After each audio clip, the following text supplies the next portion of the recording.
નમસ્કાર. મતદાનના અધિકારનો ઉપયોગ કરવો એ બધાની ફરજ પણ છે.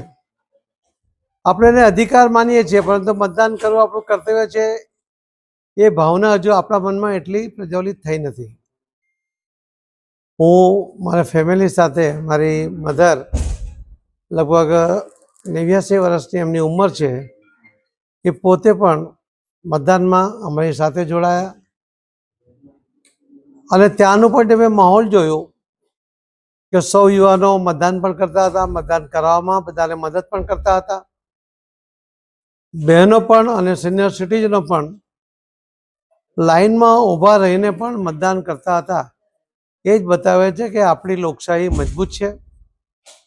આપણા દેશને, આપણા રાજ્યને, આપણા શહેરને મજબૂત કરવા માટે, આપણા અધિકારનો ઉપયોગ કરીને અધિકાર પ્રાપ્ત કરવા માટે, કેમ કે આપણે મતદાનનો અધિકાર કરીશું તો જ આપણને બાકીના અધિકાર પ્રાપ્ત થાય છે. આપણી સગવડો માટે આપણે જે આપણો અધિકાર માનીએ છીએ એ પણ પ્રાપ્ત થાય છે.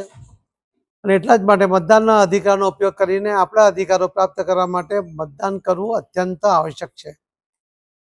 અને હું જોઈ રહ્યો છું કે સુરત શહેરની જે પરંપરા મુજબ શેરી મોહલ્લામાંથી, સોસાયટીઓમાંથી લોકો ઢોલ નગારા સાથે સામૂહિક મતદાન કરવા માટે નીકળી રહ્યા છે. સુરતની તો પરંપરા છે કે મતદાન કરીને આવો અને ખમણ સાથે ચા માણો. એ પ્રકારની જે પરંપરા રહી છે, એક ખૂબ સુદૃઢ મજબૂત પરંપરા છે, જેના કારણે લોકોમાં એક સૂત્રતા પણ જળવાય છે, એક સંગઠન પણ એમાંથી જળવાતું હોય છે. ઘણી બહેનો પણ પોતાના ઘરના લોકોને કહે છે, રાત્રે જ કહેતા હોય છે કે પહેલાં મતદાન કરીને આવજો, પછી જ ચા આપીશ. આ એક નાનો શબ્દ એ મતદાનના ટકાવારી વધારવામાં અત્યંત ઉપયોગી થતો હોય છે. જે 18 વર્ષ પૂર્ણ થવાને કારણે જેમને મતદાનનો અધિકાર મળ્યો છે, એવા યુવાનો પણ આજે મતદાન કરતા જોવા મળ્યા.